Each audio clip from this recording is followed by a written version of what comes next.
White looks to throw. He wants Boyd deep. Help over the top. Boyd adjusts. 1,000 and a score.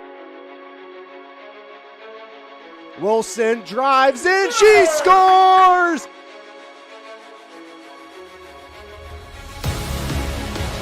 Jensen, Grayson, give and go. Jensen elevates and she slams it down again.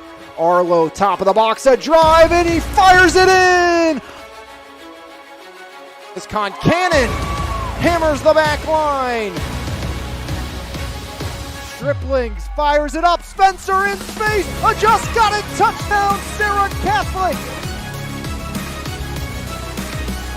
Blocks quick out to Martin. Breaks the tackle. Martin cuts far side. There goes Quinton.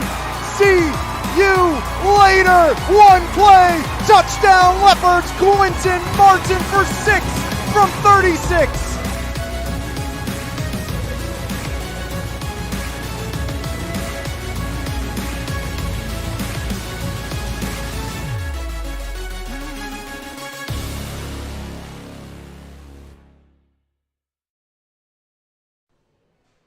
Welcome into episode number 85 of the Valley Sports Guys podcast, live here from His Place Coffee Community and more in Menneson. I am Jose Negron, joined by Jeremy Salou and Alex Lyons on this noon Wednesday here at His Place. Of course, shout out to His Place for hosting us every Wednesday at noon for the latest episode of the VSG podcast. But as we get started here, I'm going to turn the floor over to sports editor Jeremy Salou, as we get started. Sports editor, you know.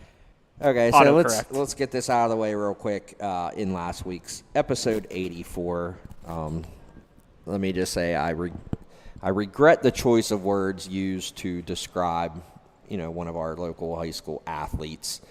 But that was a poor choice of words for myself.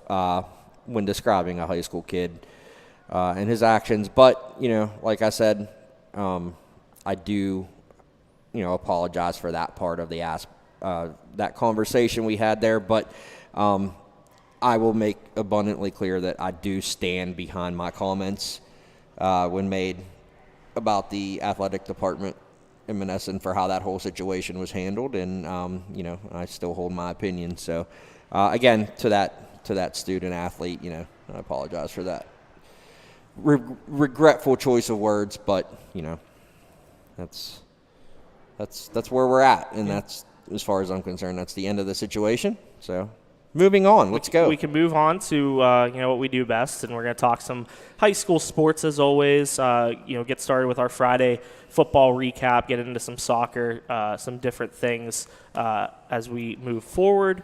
But guys, a pretty busy night of high school football Friday night. A couple of lopsided games as well. But we'll kind of get started here.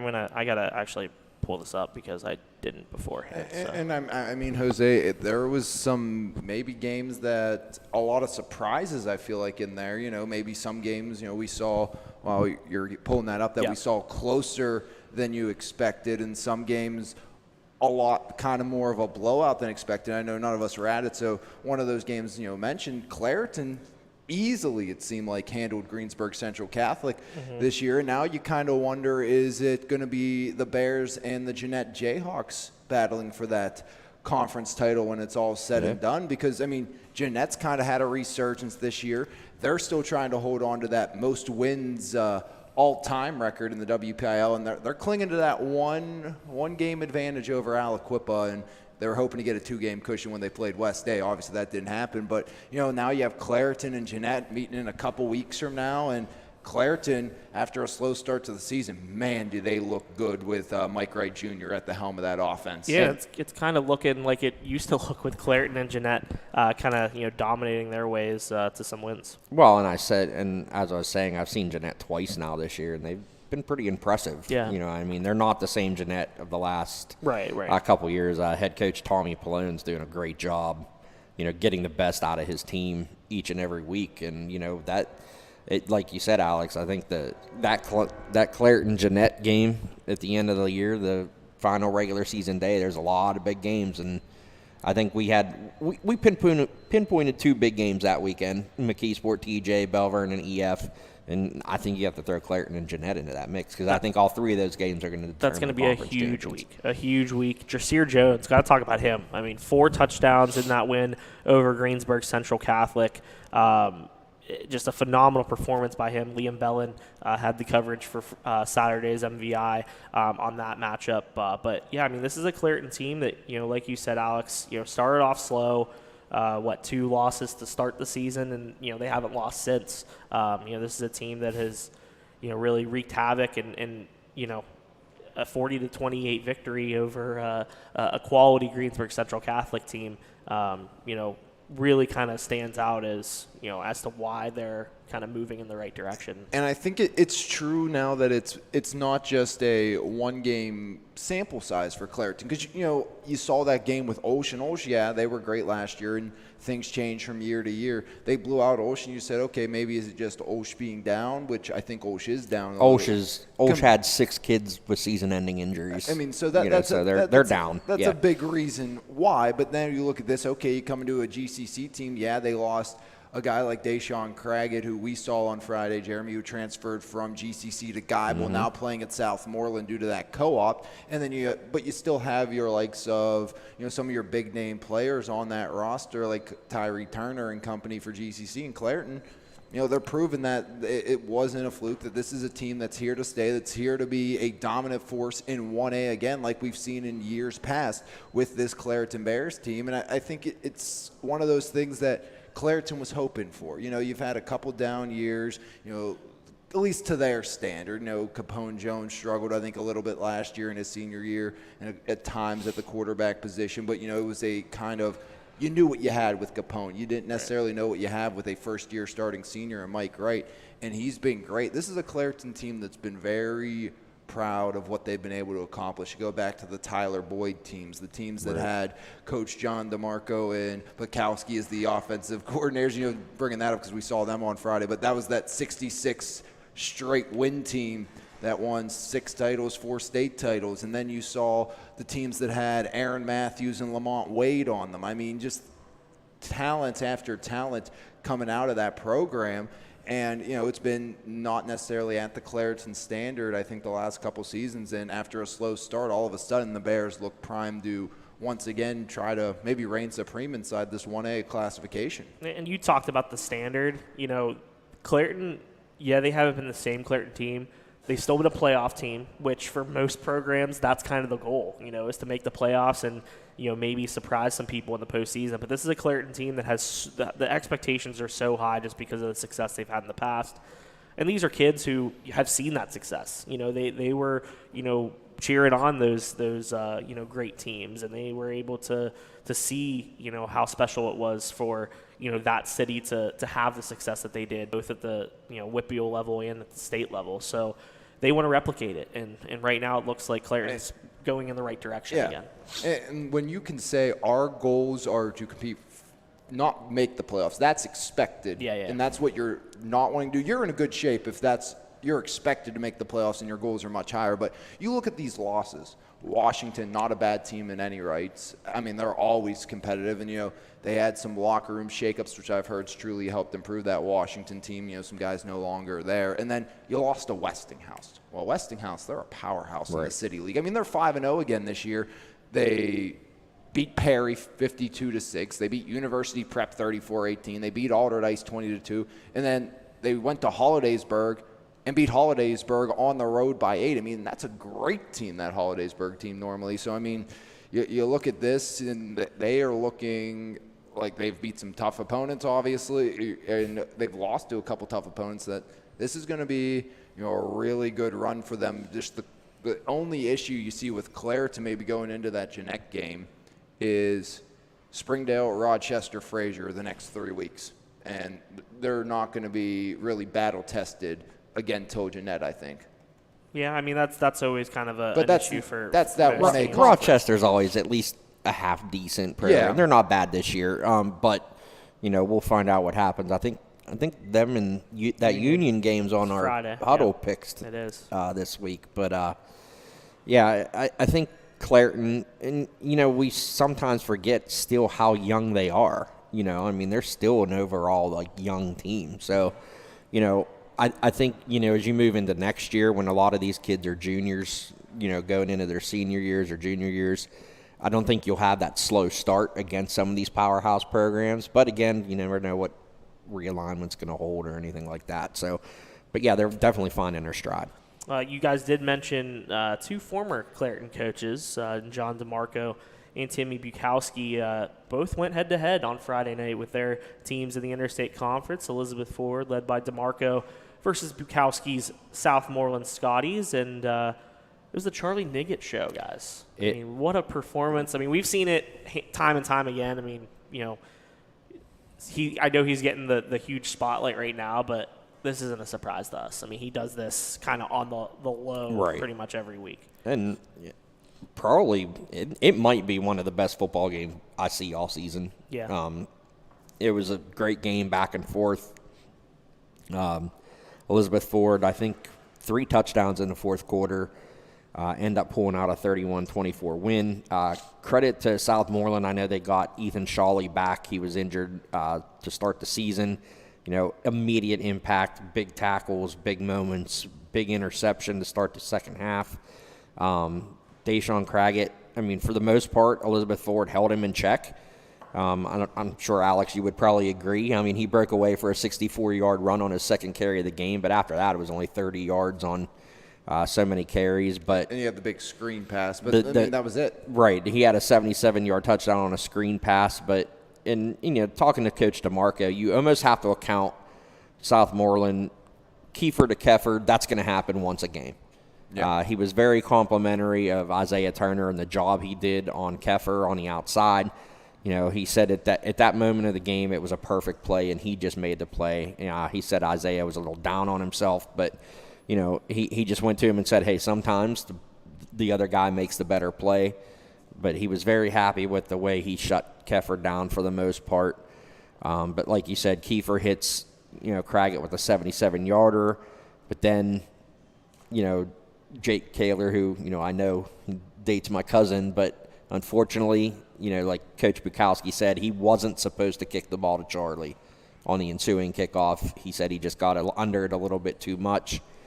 Charlie runs back the 90-yard kickoff return and gives momentum right back to Elizabeth Ford. But, yeah, a great game overall. And the thing I was really impressed with was the play of Ryan Messina leading that offense. Wasn't much of a running game for Elizabeth Ford. The return of Shawley really helped Southmoreland kind of bottle up that running game. I think, Jace Brown only finished with 6 or 7 carries, maybe 8 or 9 yards. Yeah. Not much at all. When Charlie got to the outside, he was able to do a little bit in the running game. I think he ended with 50 yards on 14 carries, most of which came in that second half. But, yeah, I mean, he caught a touchdown, ran a touchdown, 2-point conversion, batted down the game-clinching pass on defense, had the kickoff return. I mean, the kid did everything. And it was truly a all-around spectacular performance. And, I was watching a lot of film going into that game, and one thing that did surprise me with Elizabeth Ford's game plan going in, you mentioned Jace Brown did struggle in that game, and Jace is someone I said coming into the game I expect to have a huge game, but I don't think they utilized running up the middle maybe as much as they probably could have in that game. They tried to get to the edge a lot more. I know you have Shawley back in there, but you got your big offensive line, and I understand Jeddick went down with an injury in that game. That played a lot into that, and that's what DeMarco said. That played a lot into it. I mean, but what's his name, Tyler Scott or Tony Scott? Yeah, he started. He performed well, especially on the defensive side of the ball. He was very good. Good from that linebacker position. DeMarco said he knew Shawley coming in, and Shawley was blowing everything up the middle. So, they just kind of went away for it, and Jace accepts that. He knows. And those kids are so unselfish. It's just all about getting that team win, and they were excited, especially the way they had to come back. And, it's not a bad thing, like Coach DeMarco said. Facing a little adversity like that at this point in the season is probably a good thing. I don't think anyone thought that coming in. But it was a good battle test for the Warriors. And you mentioned Ryan Messina. He's getting better and better and better as time goes on. You know, you look at maybe the completion percentage in that game. Obviously, you want the INT back, just a misread. Right. But I think a lot of those incompletions in the first half, it was not on Ryan Messina. A lot of the times his receivers just stopped running on very well thrown deep balls that probably could have resulted in some touchdowns in that first half. And if, you know, maybe Messina connects with, you know, once Charlie Niggett stopped running around the 10 ball, landed at the 5, you figure that's when he could have got Turner, probably could have got the one that he didn't. And you connect with one of those 2 balls for 6 early on because neither of those drives ended in touchdowns. You look at that, maybe it's a completely different ball game, but in the end, you get battle tested, and you know the defense did what they were supposed to with the game on the line, even though they maybe did have basically the worst scoring performance defensively of the season. Right, and the thing that's lost in all of this is they had those big drives where then they would get knocked back with penalties or personal fouls, or you know Messina got that big sack, but the 2 biggest catches of that game were Connor Fleming. Oh, my gosh, the second and long and the third and long. I think it was 3rd and 4th, Jeremy, actually. Yeah, 3rd and 4th so down it's even might more, have been. yeah. So, I mean, he made the 2 biggest catches of the night, and I don't even think I mentioned it in my story. Because that was just because of the other action. But those were big moments and big catches for that kid.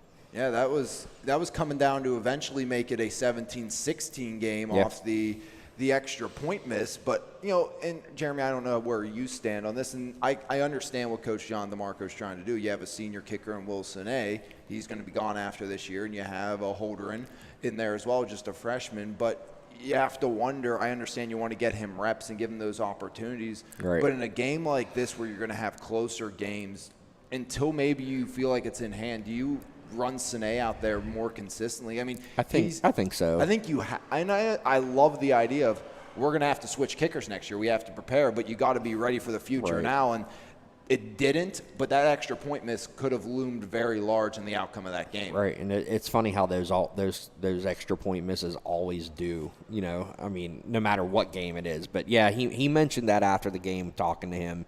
You know, and he just went up with I think the way he made it sound is it was Holdren's turn to run out there again for the one that they've been alternating pretty much all season. Besides field goal, Sine does all the field goal duties. Right, but when Holdren's had a couple field goals. Holdren's had a couple, yeah. But when Sine went out for that last extra point, he went out for that last extra point, and he told Holdren, he said, hey, you know, we're going to go with the senior here, and he was disappointed. He was a little upset, but, you know, the kid's only a freshman. He's going to have plenty of big kicks in his career, like he said, and DeMarco said he told him that. And that's the fact and he understood. And the fact that the coaching staff has confidence in him as a freshman to still go out there, even when you have a senior who has been so good, you know, as good as Wilson A has been. I mean, that means a lot. I think the fact that you have that confidence in that coaching staff, you know, even when you miss one, you know, you just have to, you know, work to improve on your game, and because this kid has a bright future. He has 3 years ahead of him. And that's why I'm not saying take him out, but I think maybe you look at it just in if you're getting in these tighter games, and especially I think come playoff time, you're going to have to lean on your senior. But I think it's going to be invaluable experience. It's really going to help benefit him in the long run down the next 3 years. You know, being able to learn from, you know, Sine and being able to kind of have that game experience as only a freshman. I mean, it's definitely valuable for him, valuable to this team. You know, one miss, you know, shouldn't negate what he's been able to do so far this season, for sure. But moving on, another matchup in the Interstate Conference that I had over at South Allegheny. Bell Vernon, easy 57-6 victory over the Gladiators. 50 first half points for the Leopards. Quentin Martin, 4 total touchdowns, 3 touchdown passes for Braden Locks. You know, just one of those games where the Leopards everything was going well for them, and you know, South Allegheny was missing you know, quite a few starters to injuries. Got to give credit to Cam Epps. He was a huge bright spot in that victory. Had a couple long runs that on a drive that led to their lone touchdown in the second half. 88 yards, I believe, rushing the ball. Locks 9 of 10, 159 yards in his 3 scores. Martin 74 yards on the ground in his 3 rushing touchdowns. Anthony Cruz was the top receiving option for Braden Locks with 3 catches for 71 yards. Cruz also had a nice kickoff return to start the game that led to a Cole Doppelauer touchdown run on the first offensive play of the contest. So quick start for the Leopards as they kind of rolled to an easy interstate conference victory. And I know that, not the best performance, not an ideal performance for South Allegheny, but, Coach Hansen, I think, is doing a good job of showing these guys that it's not going to be an overnight thing. Right. We're going to, probably take some lumps. We have to learn how to create a program here. And just talking with him for the first time, it seems like he has an idea of where he wants this program to go. And it seems like he's a good guy to lead the way. Right. And I think there's benchmarks there he wants to get to every year. And also they're decimated by injuries again. Yeah. I mean, did we think they were going to come in there and upset Bell Vernon? No, I don't think he did either, but I think he wanted a little bit more. But like you said, the pieces are there. You're going to have Cam for another year. If you make it through this season, make those strides you want to make, come back next season. They might be back in Double-A next year. We don't know how the numbers are going to work out for next year. I mean, I think they're a better fit in Double-A, obviously, but they're going to play everybody in front of them. I think the job that Coach Hansen did at West Green, speaks for itself. I mean, he took them to a WPIAL semifinal. At one point, he developed great running backs, which, that's only going to benefit Cam going forward. I mean, the pieces are there, and they're big. They're a big, young team. Right. So, I mean, there's only one way they could really go is up. Yeah. And I think they will. I think, coming in and talking to him for the season preview story, I mean, you knew EF and Bell Vernon were the animals in that conference. Can you go into Mount Pleasant? Can you go into Southmoreland? Can you go into Greensburg, Salem? Can you maybe win one or two of those and build a little bit of momentum going into next year? Hopefully. Yeah. You got to get some of your players back healthy, and go from there. One week at a time. And both teams both coaches were very complimentary of the other team and the other coaching staff. Hansen said, Bell Vernon was very classy in a lopsided win. Didn't try to run up the score in the second half or anything like that. And Coach Humbert was very complimentary of South Allegheny. He said, listen, when you're decimated by injuries and numbers, like, it's easy to kind of just throw in the towel and just give up. He's like, for 4 quarters, those guys put in the work and they fought. Right. And Coach Humbert was very complimentary. And it's only going to make them better. And he's very complimentary of Coach Hansen and what they're doing. He said, like, that's a team that didn't quit, and I respect that. So definitely kudos to both teams. I know it didn't show it on the scoreboard, but it seemed like strides were made on both sides absolutely. Of the ball. Well, and you think about it too. You have a freshman quarterback most of the time. I know Cordis played a little bit, but for the most part, that's where your future is going to lie. And that they have some talented young players that, when you're taking on a Bell Vernon, that's going to be different. But you mentioned, like he said, not all coaches see it the way Coach Hansen did, But when those JV kids from Bell Vernon get their varsity minutes, you don't want them to just out there run the ball up the middle. Right. I mean, you want them to get their touches and play the game the way it's supposed to be played. And you saw SA improve more in the second half, and right. you saw some bright spots, even just, seeing some successful runs, some successful plays, just to get that confidence up of, we're capable of this. We just have to put it all together. So absolutely. But moving on to Class 4A Big 7 conference action, Thomas Jefferson continues their unbeaten season, 56-6 over Laurel Highlands, 3 touchdown passes, 119 passing yards for Brody Evans, and Jason Solomon continues to just really impress in the passing game. A 25-yard touchdown reception in the first quarter. Also had another 7-yard touchdown pass or touchdown reception in the first. So 2 TD receptions in that first quarter. Also had a 33-yard interception return for a touchdown in the third. But this is a TJ team that seems to have it kind of figured out here early on. I know that, the Big 7 conference has a lot of talent, but it seems like right now TJ and McKeesport are kind of the cream of the crop.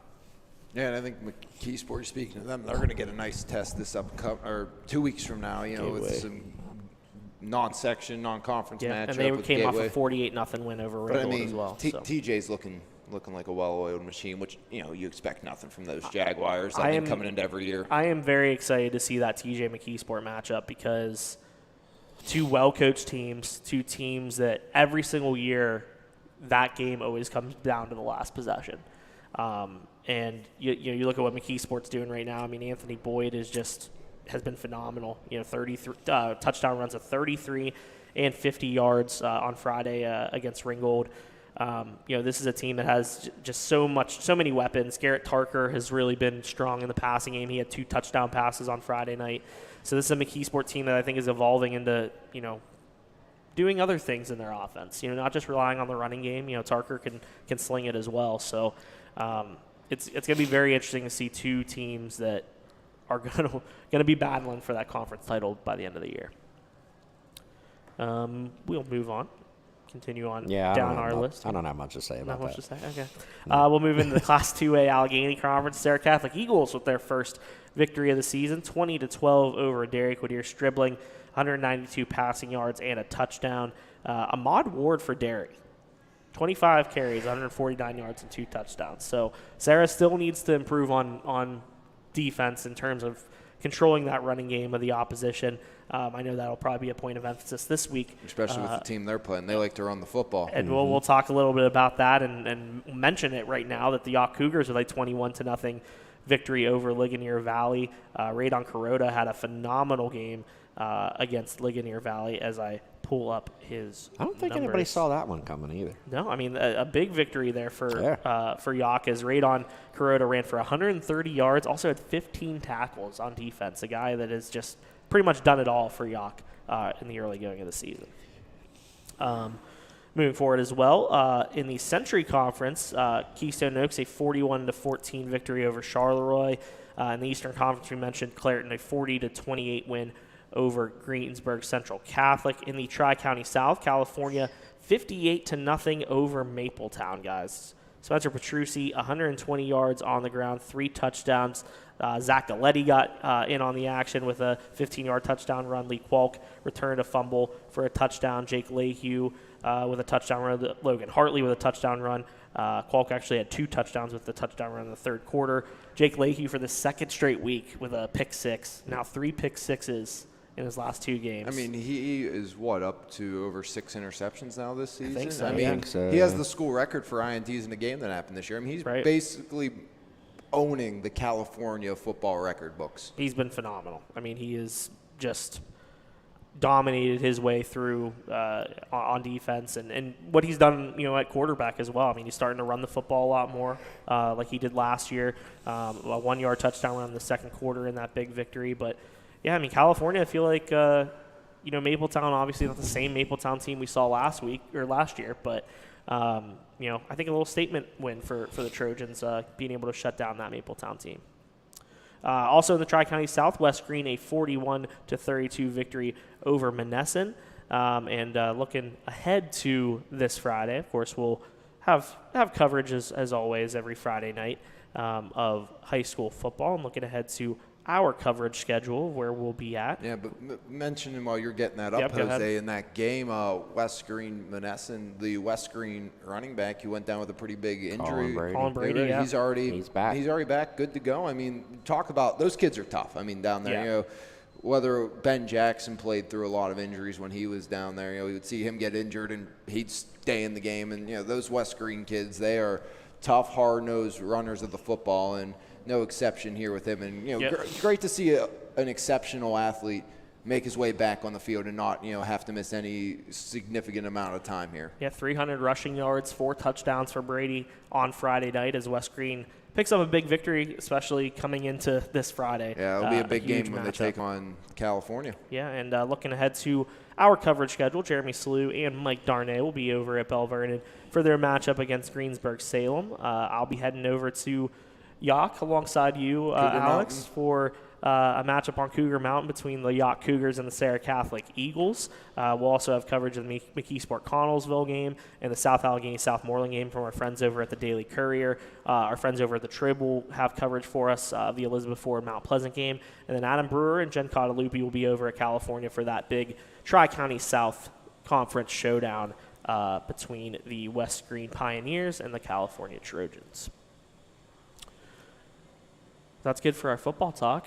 Yeah. How you guys feeling after some good football talk? I'm really sleepy today. I don't have my coffee. I'm kind of sleepy today too. I'm not gonna lie. I'm struggling So, here. so do we want to go soccer? Do we want to go volleyball? Yeah, let's talk a little soccer. Obviously early in the week, let's start out by congratulating the Charleroi Cougars, the Charleroi boys soccer team, on clinching at least a share of the section title last night. A big 2-1 victory over the Bentworth Bearcats. I will say, and I told this to Coach DeColey after the game, I think every time I watch those two teams play, it's one of the games I look forward to every year is watching Bentworth and Charleroi go head to head. I mean, this is great for Bentworth this year. Let's be honest. I mean, Bentworth right now ranked number 2 in all of the Class 1A. I mean, that's absolutely great for them, the progress they've made. And, right now, that's been the only team besides Bell Vernon, really, to give Charleroi any sort of fits this year. And they look primed once again. And I was talking about this yesterday. Why Charleroi is so good. Think about, last year they were a great team, obviously made the championship. Think of Eben's senior year when he was just a powerhouse with that 70-goal season. But look at this team this year. 5 guys with 10 or more goals, including Arlo's up to 20 now. Bryce is over 16. I mean, just absolutely spread out scoring. Dylan Klinger, you don't know where the offense is coming from. And then the back line's been shut down. Jake Chambers, Gage Patterson, of course, Nate Mazon in the net. I mean, that Charleroi team up and down the lineup is tough to play against. And again, you can shut down Arlo, you can shut down a Bryce Large, but you have 3-4 other options that can put the ball in the back of the net, and that's what makes this Charleroi team so tough to deal with night in and night out. And it almost makes you wonder what they did to Laurel Highlands too on Monday. Yeah. How would they compete against a Ringgold, a Thomas Jefferson, or a Bethel Park, who are all very good 3A teams? I mean, because yes, was LH missing a couple pieces? Yeah, they absolutely were, but you still look at they beat them easily, thoroughly, even though it was 2-1 at the half. They dominated that game from start to finish. And, you kind of think, could they compete with one of those top-notch 3A teams? And I honestly think they could. I actually was thinking about that last night. I saw the, Ringgold beat Laurel Highlands, and I'm like, it would really be nice to see Charleroi go up against Ringgold, see Charleroi go up against the Thomas Jefferson. I think those would be some interesting matchups.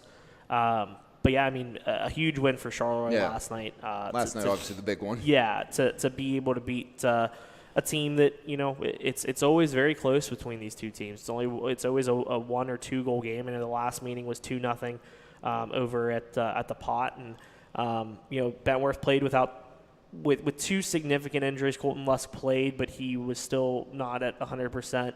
And then Ryan Colbert, one of the team's leading scorers, was out. So that, I'm sure that was kind of, losing a guy like him, is tough for the Bearcats to have to play without him. But never easy for a team that's used to turf to go up on natural surface right. either. So I mean, that's the playing field is a little more even there. Because I even pointed this out. Look at the Best Center games. At Best Center, natural surface, 3-0. At Charleroi, 6-0. Yeah. So I mean, it does make a difference because you're just not used to it.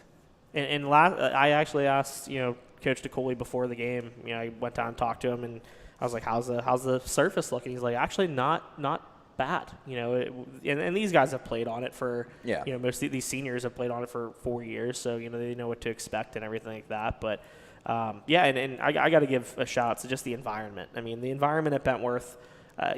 Both student sections, both sets of fans. Like it was like a playoff type of feel. It was pretty intense. It's always a pretty physical matchup, but always respect in the end. You saw after the game the Charleroi and Bentworth players going up to each other afterwards, and and talking about the game and things like that. Like it's a respectful rivalry, which is always the best thing. So congratulations to Charleroi. They have a chance to clinch the section title outright with a win on Thursday against Ligonier Valley. Bentworth's going to need some help in order to get their own share. They're going to need Charleroi to lose the next 2, and they're going to need to win the next 2. Well, and to be honest, Jose, no, it should be so because they swept Bentworth. So even if both teams, Coach DeColey told me yesterday really? that they do not factor that in. They factor overall record.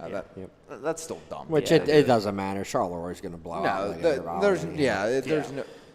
It won't come to that because they have Ligonier Valley, they have Greensburg Central Catholic the last 2 games. But yeah, just confirming with DeColley, because I always get kind of confused with this stuff. Well, and different sports do it differently, because that's the thing. That's why it's so like confusing. So I always kind of I was confirming with him yesterday, and he said, yeah, even if they would still factor in a tie because they would take overall record, even though they swept them during the regular season. Okay, but again, like I said, it's different sports, which makes no sense. Let's make that consistent. And let's be honest, if you beat a team twice, you should be ahead of them. That would make sense. I get that. Let's just do it the obvious way, but hey, we don't do things that are easy, right? I hate ties, so ties suck. Ties are stupid, but that's just my opinion. But again, reiterating, Mercy rule, cut it off 10 goals just from Monday's Charleroi girls game over Best Center, from being there before the boys game.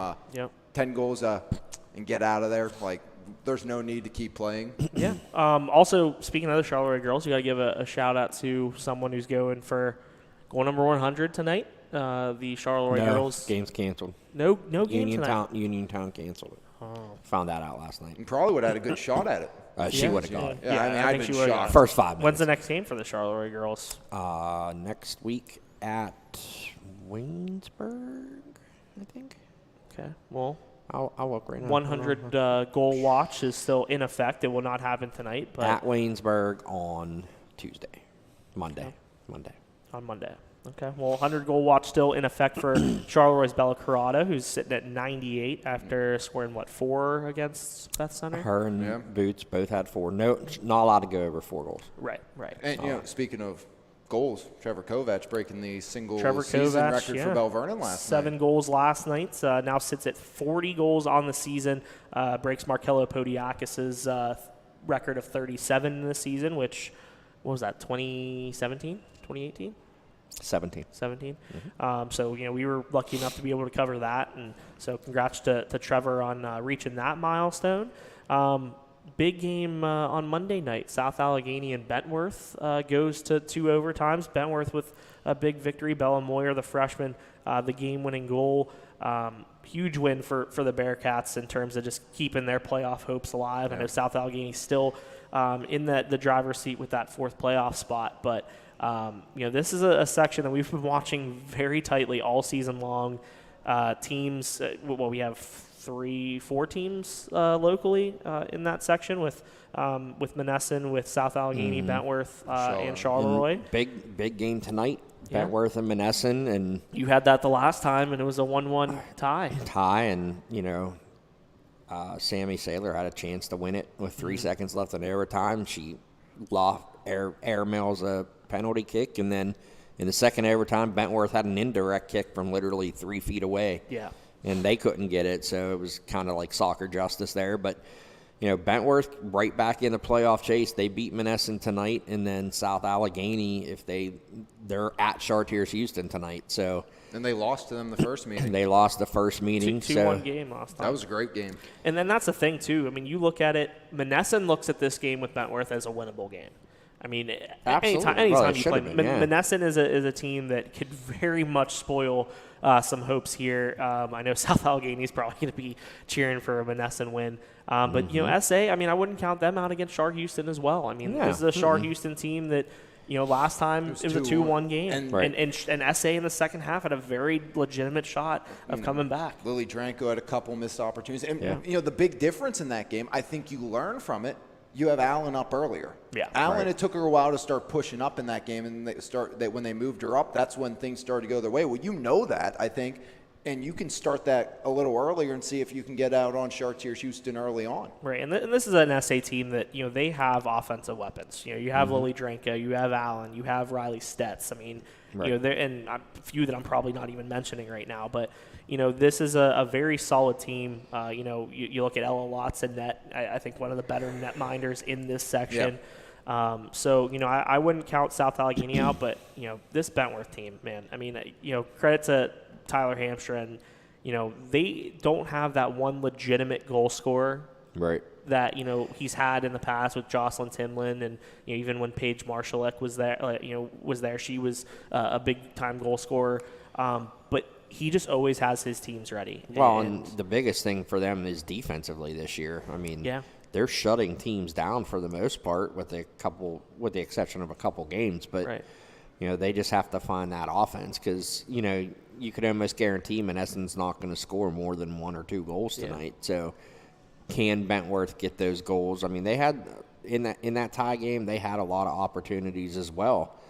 And I think in years, if you have any of the goaltenders of years past at Menneson, I think Bentworth wins that game, 3-4-0. But Ashley Velasquez's done a great job coming into Menneson, so is the new goaltender. So she's helping them. I mean, Menneson's lost a lot of close games too. Yeah. But it's just, can you find Sammy Saylor some help? Right. That's the biggest thing for them. And I think Coach Andrew Dyson from South Allegheny even credited Bentworth's game plan in terms of stopping that South Allegheny attack. He said they really couldn't get opportunities within 20 yards, because they were just collapsing on them. So, a great game between two really solid teams, and it's going to be very interesting to see how this playoff matchup, this playoff fight for that fourth playoff spot kind of shapes out. But what's the magic number for the Charleroi Cougars? I was just looking. If they beat clinching Waynesburg,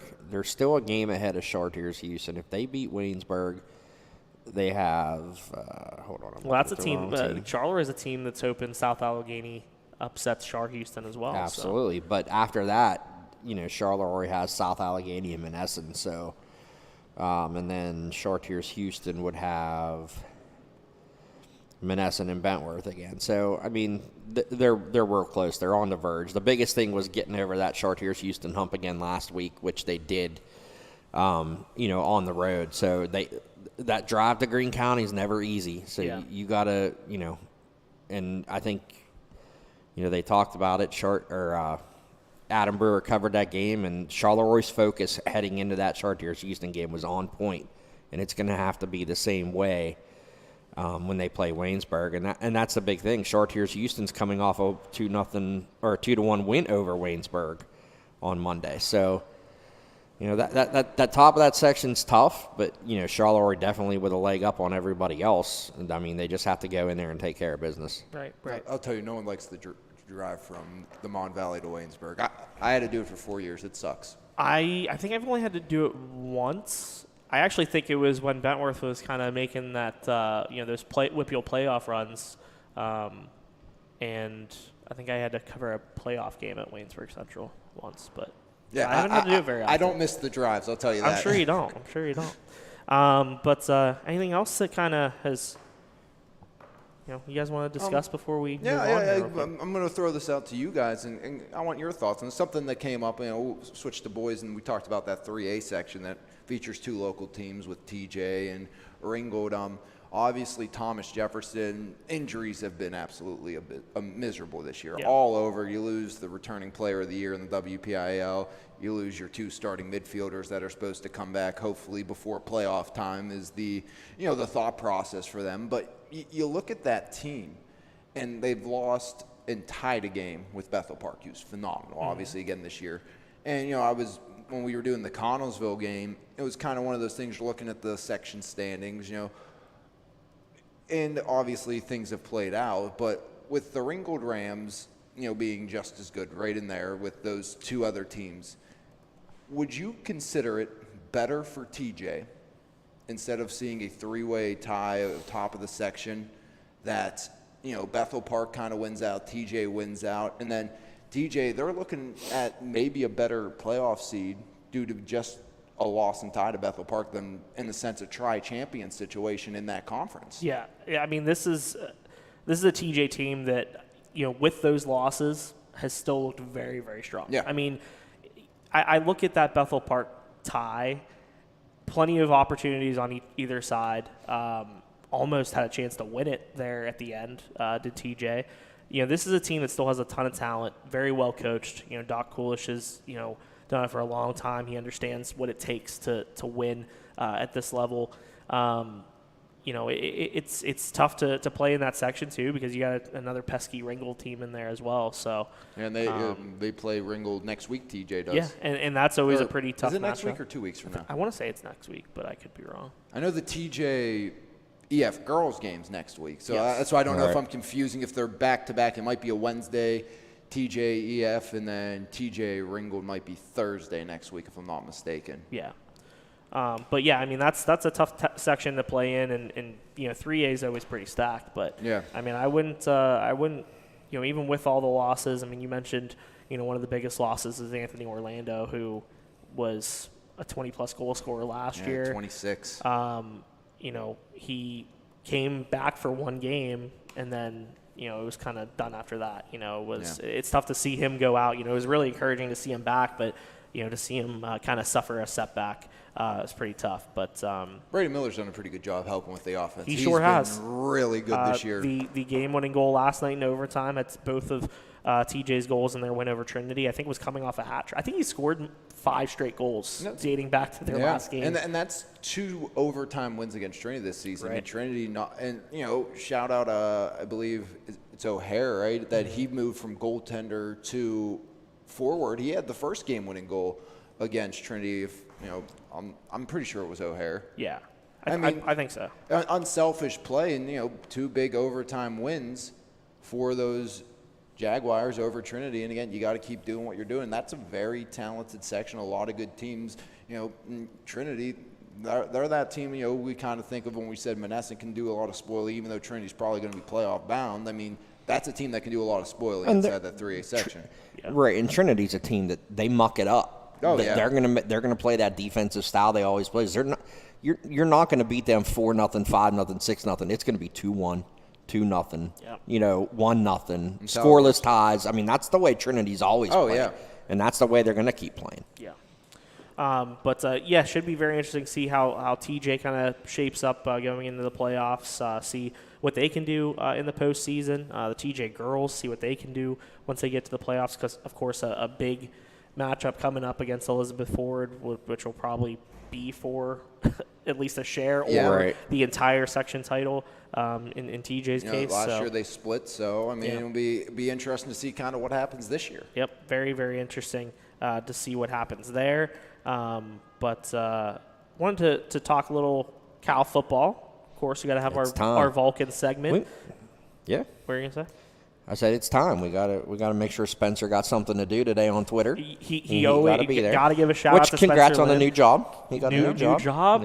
New dad. Kid. I mean, he's living it up. So he's killing it right now. Congrats to Spencer. Well, I mean, he's used to doing that. I mean, look at what he's done throughout his entire life. He does Ironman.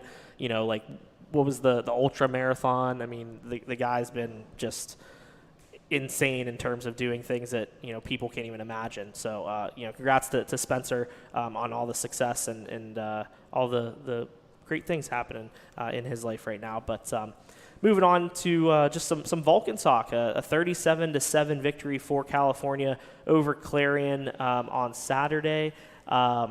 Some local flavor on the Clarion side. A lot of local flavor on that Clarion side. We talked about it. A lot of area guys. You got the Sarah Catholic guys and Pharaoh Fisher, Amir Spencer, Terrell Booth, some Monessen guys, and Jay Sean Blackman, Travion Thompson, Mark Miserak, a Monessen native who graduated from Greensburg Central Catholic, and then 2 other guys who played a big role in this game. We'll get to that in a second. But looking at the Cal side, Davis Black, 3 touchdown passes for him, 287 passing yards. Eric Willis over 100 receiving yards. DeMonte Martin got in with a touchdown. Eric McCann with 65 rushing yards and a touchdown. Bobby Boyd, less carries, 11 carries for 50 yards, but he was effective. Right now, this Cal team is looking pretty good through the first few weeks. They, were coming off a win over Edinburgh after a tough loss to Shepherd, but so far in the PSAC West, 2 games, 2 wins. Yeah, and I think the biggest thing is what they did in this Clarion game is they avoided looking ahead to this week in the Coal Bowl up at IUP. It's never an easy game when you're traveling up there, but you mentioned it. I mean, Clarion's, they got some players in place, again, young, Legends doing his thing back there, 13 tackles, I think he led the way. And Chad said, we were talking about it at basketball practice last night with the little girls, it's never a good thing when the safety leads the team in tackles. Yeah. But, Legend went out there and did his thing. Zach Benedict came in and gave him a little spark offensively. I mean, that's a name we're all familiar with here. And Zach's such a good kid, and, you know, he's doing himself well up there. And you mentioned some of those other guys. I mean, just to have that much local talent on one D2 team, I mean, that's pretty impressive. And, you know, that's something Cal U's going to see again this week. I mean, because there's a lot of local talent. Cole Waitman's up at IUP killing it right now. So, you know, but you got Derek Lockhart's up there. I mean, you got a lot of local flavor there too. But, you know, these guys in California, they might not be as local. The ones that are making the plays right now, like Davis Black, and, you know, Eric Willis, and I forget what the other receiver you mentioned that had a touchdown catch. You know, they're. And the big thing for me for California is they found a running game. Yeah. You know, between Bobby Boyd, you know, another local guy, Eric McCann, you know, they're coming off with 70 yards, 50 yards a game. Devontae Williams had a couple big Davis carries Black's hitting some big pass plays with off of play action. You know, you're not asking for as much as he's doing, you're really not asking him to do all that much because you have that running game to back up your offense. Right. So it's a great job by Coach Chad Salisbury, you know, another local guy, go Doors, that's, you know, really put a scheme in place that's going to allow Davis Black to be successful. Yeah. Right. And think about this too, you know, with a guy like Bobby Boyd. It's great to see him obviously being successful first year of college ball, coming and making an immediate impact. But, you know, the thing you also look about with Bobby, you go from running that triple option at McKeesport. How much fresher is he? Because he's not getting hit every single play. Right. You know, every single play, whether he had the football or not, that he was in there, he was most likely getting taken to the ground. Well, that's how you stop the triple option. You hit that fullback every time he comes in the hole. Exactly. So, you know, Bobby was getting bruised. Ask his brother about that Bell Vernon game. Oh, my gosh, yeah. Anthony got murdered in that game. Right. And it's just now Bobby is more of a traditional running back. He doesn't have to be taking those unnecessary, which were necessary in that offense, hits, but he's just, you know, not dealing with that every single play. So, you know, you imagine how much fresher his legs are, how much more powerful of a runner he's going to be able to be because he's not having these little nagging injuries or sorenesses from getting hit on plays where he doesn't even have the football. Right. And you think that's going to really, and we've seen it, it's going to help him down the road, and especially what's looking like a very promising 4-year career for Bobby Boyd. I'll tell you. And that, I'm sorry, No, the one thing I always said about McKeesport is, you know, you know, they're unique with that offense they run. But can you imagine with some of the talent they had last year, even the year before, if they would, you know, if they ran a traditional spread offense? Oh, they'd be really good too. Right? Yeah. They would have been real tough to stop, or even like an offense similar to what Bell Vernon runs because they have so many weapons all over the place. I mean, it's scary to think the possibilities that could have been there. But you know, they starting in middle school, you run that offense, and that's why they're always so good. When you have like Anthony Boyd as a freshman last year and now a sophomore this year coming in and making plays, you know, it's because of they're used to running that scheme all the time. Yeah, and this is, I think, every single week that I'm up there at Adamson Stadium to cover these games, every time Bobby Boyd runs the football, everybody in the press box is just amazed by what he can do. You know, not the biggest guy, right? But this is a kid who plays with heart, has the talent, you know, to be successful at the collegiate level, and you know he's really showing it right now too. But also have to give, you know, like you said, Jeremy, got to give a shout out to Zach Benedict. Was, you know, able to come in the second quarter and make an immediate impact for Clarion. Actually ran for 50 yards on a drive that ended in a touchdown run for himself. 11 carries, 71 yards, and Clarion's only score for Benedict, who was actually their second leading rusher last year, with a little over 300 yards. So nice, solid performance by him on the ground. He was 6 of 14 for 65 yards through the air. And then, of course, Legend Davis, the Charleroi graduate, 13 tackles, I believe a career high from what I was told for him. As he led the way for Clarion on defense. Dom Solomon, a Clarion guy, had a team-high 7 tackles for California. But a nice contingent of you know, Valley supporters there for Legend. Afterwards, I got to talk to him. You know, shout out to Delana for helping set that up and allowing me to get some words with Legend afterwards. Did a little story for Monday's E-Edition on his homecoming, just what it was like to be able to come back for the first time, because in 2021, when Legend was a freshman, they didn't play that game. It was supposed to be here, but with you know COVID stuff, it did not happen. So, you know, this is the first time that he was able to play back here on the in the Mon Valley, play on a field where, you know, he said he watched his cousin play back in the day when he played for Slippery Rock, play at Adamson Stadium. So it was very special for Legend and for his family and friends and everybody who was able to be there to see him have that success. But awesome to be able to see a lot of our local kids come back and experience that. I really wanted to go, and I was telling Delane, she wasn't giving me grief or anything. She just said, how she missed seeing me there, and I told her, I said, my cousin's getting married Saturday, so we had to go looking for Kenzie to get a dress, and we went all over Washington looking for this dress. We ended up ordering one on Amazon anyway. Yeah. It's just the life of a girl dad, I guess. Yep. I don't know, but what a bummer. But it is what it is. Hopefully, I'll get to catch up with Legend and Delana, soon. My buddy LJ that I went to college with. So, great family over there. Good kid. Mm-hmm. Did all the things right in high school, and now, succeeding in college academically, most importantly, and on the athletic field. So it's great. Yep, great to see that homecoming on Saturday at Adamson Stadium. But yeah. As we move on, anything else you guys want to discuss high school, college-wise before we kind of move into some of these segments and stuff? I don't think so. Oh, shout out to Frazier's Nixon Early. Yeah. WPIL Golf Show, where it looks like we're about to have another one. We could have another one, yes. Another one. Maya Morgan is currently she is leading. In the lead. Yeah. In the AAA girls. She came in, second overall, I think, at 1 under. Yeah, last week. In this, your heart goes out to Ellie Benson from Peters Township, who was leading heading in, and then I think I saw through 12 holes, 9 today, over. Yeah. I mean, I know you're not golf lingo, you're not really, up with it. Hey, but again, as I said before, that's a good day for me. I'll take 9 over. That's what I said. I would take 9 over. Any day I break 100, I'll take it, so but yeah, congratulations to Nixon. I got to I didn't talk to him, but I did get to do a Twitter interview with him, and good answers, good questions, good kid.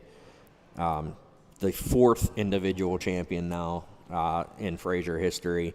And like you said, Miss Morgan will probably be getting some Twitter messages later on as well. It looks like she's she's way ahead through 12, so meltdown, as long as she doesn't melt down, she'll be in good shape. But congratulations to her. Only sophomore. He just had to say that. I wouldn't say it. Yeah, knocking on that wood. Knocking on that wood. But she's just too good a golfer. I don't think it's going to happen. But so, and she's likely to win the next 2 as well. So, no, we talked about it. She was a prodigy before she entered the. I'm telling ranks. you, we got to get her out there, and maybe like a Whitfield Champions Day. Her and Maggie, or her and Nixon, just take us out on the course and tell us everything we're doing wrong. So, which for me would be everything. Everything. Right. It just wouldn't. I can watch you guys just and. Try and experience it. But again, golf's the weirdest sport out there. You love it and you hate it at the same time. Yeah. Well, what other sport do you hit a tiny ball and chase it, and then hit it again and chase it, and then hit it again and chase it? Like, my dog would quit after the 3rd time. But, and speaking of golf, the Rosensteel outing is this Sunday. My ugly shirt is totally fabulous, I will say, but it's going to be cold. I think the high on Sunday is only like 55, so... Can't wait for that. That's going to be an awesome event. I'm excited. Yeah. Never a bad day. Congratulations, to Donnie Hartman. He's back on the golf course already. Oh, okay. Robotic hip and all. So there you go. I got a Snapchat from Mandy the other day, showing him out there on the course. So that's good. You're a big Snapchat guy, huh? Big Snapchat guy. Oh, hit me up, Jace Luton. But other than that, yeah. Anything else, Alex? No. Volleyball talk real quick? Frazier and Sarah still doing their thing. Yeah. Yep. Collision course. Big one tomorrow with Frazier in California, who suffered an upset loss last night. I was going to say, it's not as big as it has been. Well, but still, as big as it gets. If Frazier wants to win yet another section title, though, California's still in 2nd place. You got to go knock them off tomorrow and take care of business. You're going to that, right? I will be at that. We have teams doing what they're expected to do, basically. Right. How about the Rams?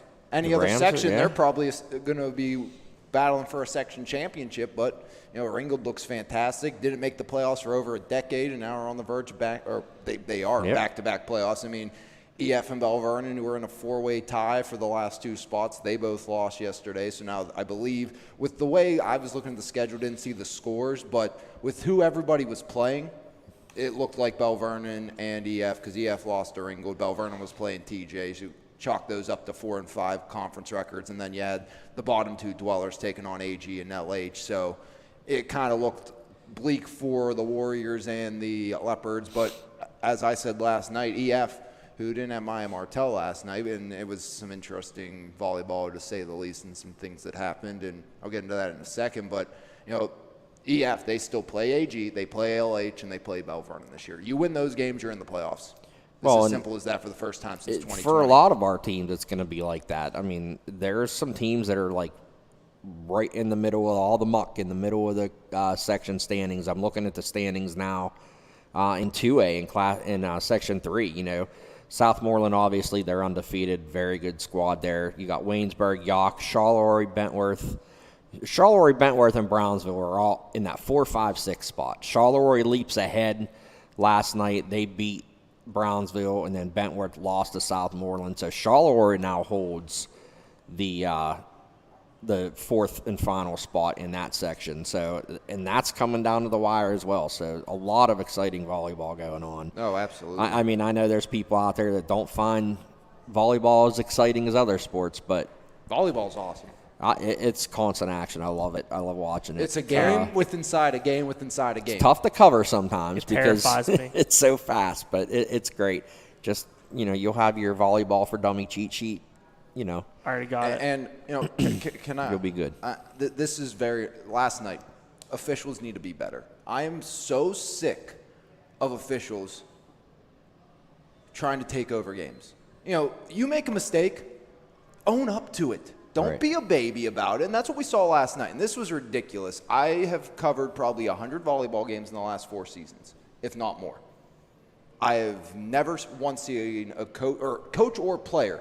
And I've covered, once it got to the playoffs, the last 3 seasons, I've won every single night covering a volleyball playoff game. And those are as heated a games you get. I've never seen a player or a coach receive a card. Oh, I did this year. Last night, a yellow card and then the yellow-red in between sets. And here's the issue. That's when the card I saw came. And it was in between. one of those things. It was an awful call. It was as clear as day, about as bad of call as could have been made. And it made it set point for Ringgold. And EF's coach called them on it. And they asked about it, and the official wanted nothing to do with it. And it's the thing is, you made a mistake. Okay, it's going to happen. Just say I missed it. Okay, that's my bad, but I can't change anything. Just own up. Even in my 6th grade girls basketball down at the Bronson House, an official came up to me last week and was like, "Sorry, coach, I just missed that one." Yeah, and and most of the time they'll make it up to you. Yeah, you're going to get an equally bad call. You're human. You're going to make a mistake. Okay, It happens. But then, you're flipping out on the coach. You won't then talk to him. Then you have to go get the AD to make the coach leave for the 3rd set. And it was just an absolute mess. Like, man up, say you made a mistake, and don't make the AD do your dirty work for you. And I believe now Coach Lasofsky, she has to miss the next game. Well, the thing is, it's the same rules. Well, if you get ejected, the yellow-red is supposed to be just a single set ejection.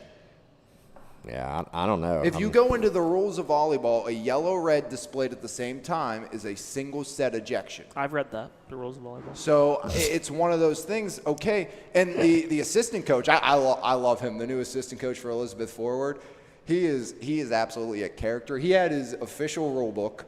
And he, halfway through the 3rd set, came walking behind me, went out to find, I think, either the AD or someone to show him the rules about how that official screwed up even more. And, the guy just wouldn't talk to him.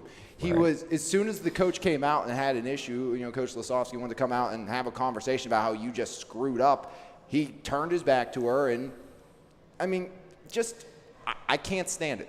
At least have the conversation. And a lot of that comes from, I think, even when I saw that happen at Jefferson, it was the Jefferson Morgan Fraser game. Jefferson's coach received a yellow, and that's the thing. The officials now are just told to walk away at all costs. Yeah. They just don't avoid, and then that comes from the issues with parents and coaches that are off the rails, and that happens. But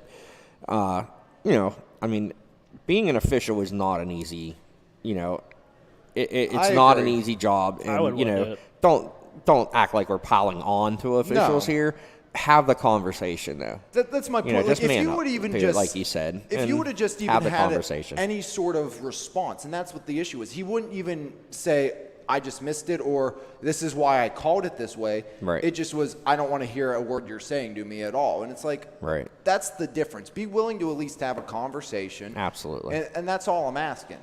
Just have a conversation. Be willing to explain your thought process, or just say, and I think a lot of times, as you said, Jeremy, coaches are going to appreciate you said, hey, that's my mistake. I missed it. Well, and I can't switch it. And it goes along, too, in volleyball, too. You put kids on the corners of the lines. Mm-hmm. Those officials sometimes, they don't hesitate to change a call that a kid makes because the kid's going to make a mistake. I mean, I'm not going to say a kid's going to go out there and cheat for their team. Some of the time, the That's kids might why you make a have- better call than the Exactly. official. That's why you have all 4 officials when it comes to playoffs. Absolutely. So, I mean, it's crazy, but, that whole parents, officials, there's no solution to it. I mean, they're trying to get more and more younger people out. They have that junior program like Molly Yockett Frazier. She officiated a middle school game with the help of Sue Oslegger behind her, giving her some pointers. But, I mean, that's what has to start happening more and more.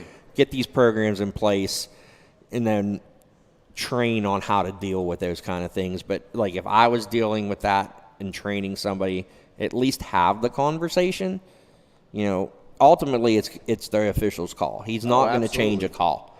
If he gets help from the other official, and then they overturn it, that's one thing. But chances of the call being overturned are slim to none. But just have the conversation. Now, as a coach, also you can't go out there flipping out and raising your voice and acting like a baby as well. But just have a civilized conversation. I think it just goes a long way. That's all. And I agree. Both sides. You have to realize your time and place where you're at. Right. With the situation. But yeah. Speaking of civilized conversations, Yes. I think the bleacher creature wants to have a civilized It conversation. is a little bit more civilized. Shout out to the bleacher creature this week because, he toned it down a little bit, and rightfully so for the subject. I'm looking at the email now. Three little paragraphs. The bleacher creature was in a good mood this week. So shout out to the old BC for this letter to the editor, I guess, so to speak. So the bleacher creature does have a soft side. I know we jock a lot. See, I can't. See, sometimes No it coffee happens. today. I know we joke a lot, and truly sometimes I hope that somebody picks up on one of those golden nuggets that I drop. October is Breast Cancer Awareness Month, but I will talk about supporting all cancer survivors, those in a battle or those who have passed. When you see volunteers, boosters, students, etc., working hard to fundraise or collect, take a moment to help them out. Throw them a few bucks. You can do without the double order of nachos for one night. You'll never know how much a donation or thought means to those who are struggling. That's it. Short and sweet from the bleacher creature this week. Love it. The bleacher creature does have a soft side. He does. He does. And a lot of the schools, they're showing their support. Ringgold had the pink jerseys last night. Charleroi had the pink jerseys on Monday. How hard was it to read those numbers from up in the press box? I'm just glad that What, Charleroi? I was going It actually by, wasn't bad. I didn't hate it. I was going by the hair and the captain bands a lot of the time. Like you're not missing the Arlo. Charleroi kids, you could pick out. You could pick those out. Yeah, you're not missing Arlo, Bryce, or Right. Klinger, or even the Chambers. I mean, you know who they are. You know what they look like. And then Ringgold went pink last night. Yeah, and So- even the Mon Valley Independent has gone pink for the month of October. We do hey, that every my year. football spotter boards, they'll be pink. There you go. Yeah. There you go. I'll put them. They'll be all pink on Friday. Definitely something to support.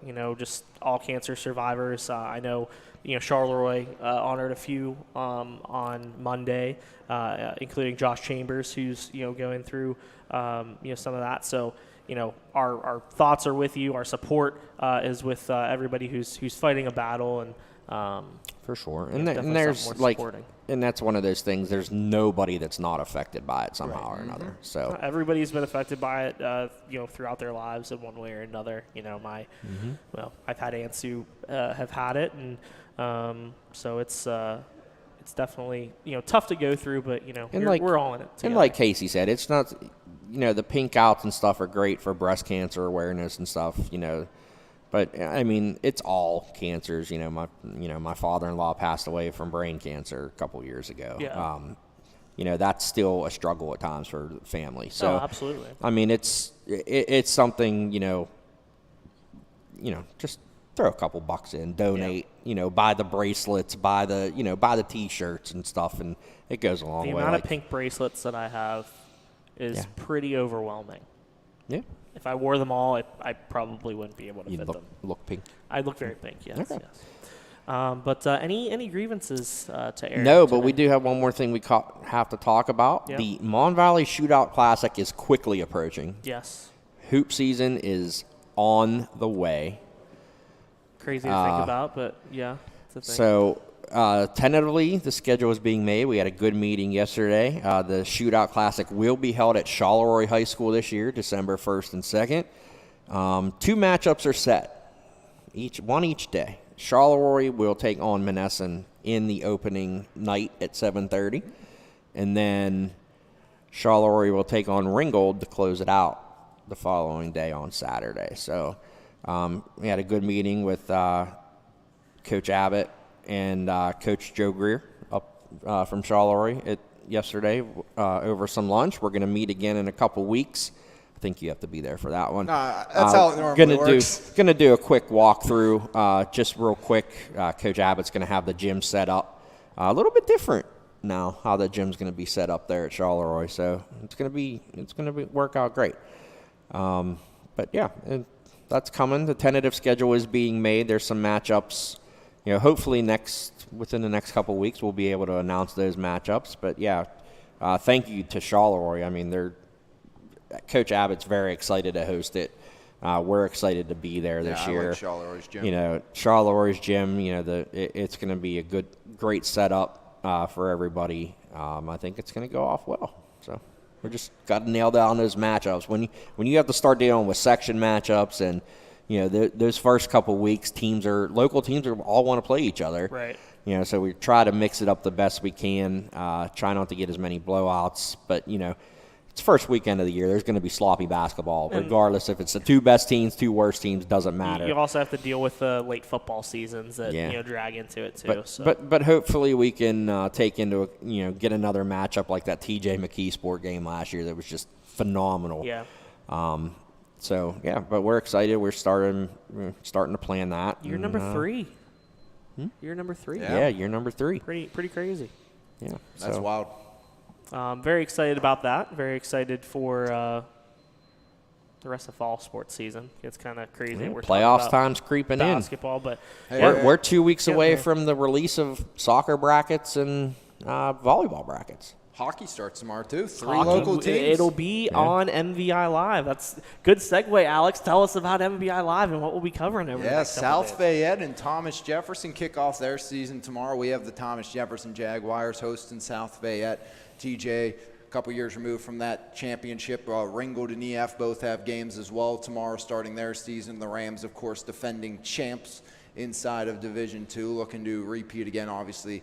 They'll have a lot of holes to fill with Kenny Cadwalder now going to play juniors, and you lost a guy like Steven Machesko on the back end. But when you return to Colin Moffitt, hey, you're going to be pretty good no matter what. And then, of course, TJ, a lot of talent back. I was doing some prep work today, and I like their chances getting an open night win. South Fayette had the leading scorer last year. He's gone to graduation, and you look at this team, you return a lot of talent. You still have your starting goaltender, Doherty, back. This will be his 2nd year starting after replacing Seaman. And then you have all the company of Oliver, Stock, and all those guys. And I think, TJ, they're primed to have a much better year in what will be year number 3 for Coach Zeiler. I was reading actually the Trib on their Trib website. They have their PIHL preview out today, and I want to see. I don't know what coach it was, but they said TJ should be the favorite. I mean, 10 returning seniors, like you said, loaded Oliver, with talent. Stock. I was going through it this morning. I was like, man, they have a lot of really good players back. I mean, obviously, last year you lost so much. from that team. And, really you lose Lance Smith. That's a big loss coming into the season from last year. But besides Smith, you return so much talent on that Thomas Jefferson roster, and you're not replacing key pieces up and down the lineup. I mean, I think that they look primed to have a really good season this year. And I think, someone else to look at, EF's going to have a good year this year. Oh, yeah. They're going to be really good. I was talking to Lou Melandra, obviously Caroline's dad, Patrick Melandra, who plays for EF. And they were saying goaltending, they got some pieces, some young goalies coming in that are going to be really good. Then you have, the return of a Melandra, who's a great scorer. Joey Walk, absolutely incredible out there. He'll be fun to watch again this year. Coach Mark Swinkler's still there, right? As far as I know. I haven't heard anything other than that, so good to see him back. Norwin guy, good nights, So Coach Kalinowski, of course, coming back as well. One of the best, one of the best out there. Gotta love Coach Rick I know Kalinowski. Ringgold's gonna, obviously not having Kenny is gonna be tough, but they always get some good athletes. I mean, they have Caden Dorn. I had to make sure I didn't say his older brother Cole, but Caden's still there. Lippard, Bruce Santina, he had a really good season last year. There's still some talent there for Ringgold. And obviously, when you have Colin Moffitt in goal, look at Deer Lake. So obviously, they had some good players besides Coral last year, but you have a stud goaltender. You're in prime position to compete, and when Colin Moffitt's one of the best in the business inside of the Division II classification. Right, and they have a championship to defend over. That's right. Over at Ringgold, Yeah. so I'm sure they'll be motivated to do that. Jeremy just got an update from Breaking news. Yeah. We do have another WPIL golf champion, Maya Morgan, a 12-shot victory. Dominant victory in the AAA individual championships at Diamond Run. Shot 1 under today, finished with a total of 2 over par. Ellie Benson did bounce back and finish second, but 13 over today through 18. She finished at plus 14 to finish with the silver medal. But congratulations to Maya Morgan. Thomas Jefferson's Maggie Allen. Pretty sure I don't know what the cutoff is. It might be 13 since there was 26. It might be 18. Maggie Allen finishes tied for 16th at 37 over, 12 over today. So, did twice as well, and she's only through 11 holes here. So, I wonder why they did that. Usually they have the leaders go out last. Yeah. They don't do it this way, but obviously some of these people that are still out on the course competing for a spot in the state championships. Still lots of place. I'm looking at Maggie Allen. She's only through 11 holes, so still some work to do there for her. But congratulations to Maya Morgan, just running away with the individual title for the WPIL. So either myself or I know, we mentioned our buddy Bill Beckner from the Trib is there. One of those stories, if we have time, I have another story on tap. I'm doing the Jonathan Bass thing. But if not, we will have Maya Morgan's title story in the paper today. Jeremy, at least Jeremy doesn't have to, now write an apology story for jinxing her on the air. I would have felt so bad if she would have lost. But I mean, it's not me out there playing. I'm not out there, chucking balls into the water. That means it's like, me hitting. He knocked on wood. My sixth stroke, jumping into the water and stuff. This Naz is my ball. the only person who jinxes people when they go for free throws. That's it. It's just Naz who jinxes free throws. And he can't play against teams with any players named Noah. Yeah. Noah Pierce. Yeah. Noah Prosser, Noah Pierce. Yeah, man. From TJ. From TJ. Noah's from TJ. Just crushed lots of Naz's Noahs in TJ. Basketball hopes, but. You were saying, Jose, before we... No, got to give a shout out to Coach Bass, the new Fraser head girls basketball coach. Yeah, I think I saw he brought on Emily Marshall, former Fraser player. She's going to be on his staff. Shout out to Crystal Gibbs, too. I had that story early this week. Very thankful she called me ahead of time and said, hey, just to let you know, I tendered my resignation. So the Warriors will have a new coach next year with a loaded roster, but she's not going away. She's going to Seton Hill. She's going to be an assistant coach on Maeve Gallagher's staff. So congratulations to her We'll on see her that. up at that convocation center. I told her, I said, we'll see you at the Cal, because I usually try to go to Seton Hill when Cal U plays there for that doubleheader, since it's like kind of the local rivalry now. Did you slip on ice the last time you went to Seton Hill? No, I fell in the mud. Fell in the mud. It was horrible. Still- I didn't still even bad. make it. Oh, it was so bad. even- Thanks for bringing that He up. said I didn't even jerk. make it in. I called Jose. I was like, I didn't even make it in. I'm muddy from head to toe. Did you leave? I did. I left. I just walked straight back to my car and rolled. I was out. One of my favorite moments ever. Oh, yeah, such a great Only time. I could have been there. So yeah, shout out to You Crystal. get it on video, right? No, to not help on him- video. to help I'm sure him- there might be To security. help him footage. up, of course. Security. Jose wouldn't have been videotaping. Security footage. There may be some. We don't I would know. have been taping and be like, "Do you want me to go get somebody?" Or But like, no. And the sad thing is, after that happened, I literally laid there for like 10 seconds. I was like, I am so done. But yeah. what a moment. Anyway, Sorry, I had to bring plant that some more grass up there or something. But yeah. Anyway, congratulations to Coach Gibbs. Good friend of the whole MVI sports department, MVI Live. No, she does it. She deserves a ton of credit for what she was able to do with the EF girls program, and a team that has a lot of talent coming into the year. So whoever takes over, It's hard to believe she was there for helm. 12 years. I know It doesn't seem like it. I mean, but she turned that program around, and like she said, the biggest thing isn't the best memories aren't on the court things, but yeah, when they beat Beaver was a big one. But it's the relationship she formed. She said she coached the whole Dawson family and the whole Brinson family, and she's still friends with all them. Goes to their weddings. Yeah, the Briggs girls. The Briggs family. She mentioned the Briggses too, and she's kissing their babies now and stuff. So I don't know if she's going to run for office out in the Munhall area or what, but congratulations to her. I'd vote for her. Going to miss her out there this year. I know a couple of people that are interested in that job though, so it can be real interesting to see how they feel that When you position. have a great team it'd be shocking if they don't win the section this year, in my opinion. I mean, I just think that's the caliber team they're going to put on the court. It's a very intriguing job to want. Definitely. Oh, absolutely. And I think, the first person I texted was Bria Rathway. I was like, now's your chance. Now's your time. There you go. There's your job. But she passed on it. She's got her own She's career. coached a lot of those EF girls. She's planning a wedding, so she's doing her thing. But yeah, I think the list of candidates is going to be pretty impressive. I think that's going to be a highly sought after job. Think about all the teams that they beat last year that know, the assistant coaches and stuff, that know what's coming back. Yeah. I mean, obviously you have Terza's there, her senior year, but that junior class is loaded. You look at all the players that are about to be sophomores on that team. Right. Right. Settles, Resnick, Hysteric. I mean, there's a lot of really, really good players. Yeah. And then Jeremy mentioned you get that, the class that you have Chloe Zombeck coming back. I mean, it's just talent up and down. Michelle Jellison back. I mean, that's going to be such a good team this year. Right.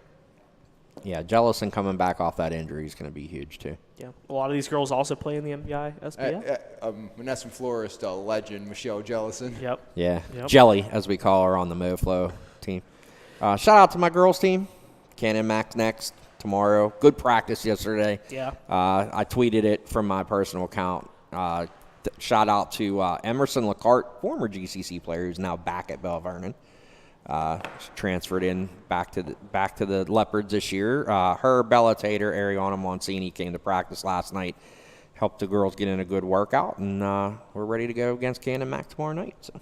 All right. We'll kind of wrap things up here. Want to thank our sponsors for the football season. Of course, Planet Roof, E-Paints, and Highway Appliance for their constant support of MVI Live and even the Valley Sports Guys podcast. We couldn't do it without your support, as well as the support of all of our loyal listeners, our loyal viewers, our loyal readers, whatever platform you follow us on, whether it's the MVI print section, whether it's MVI Live, whether it's the podcast.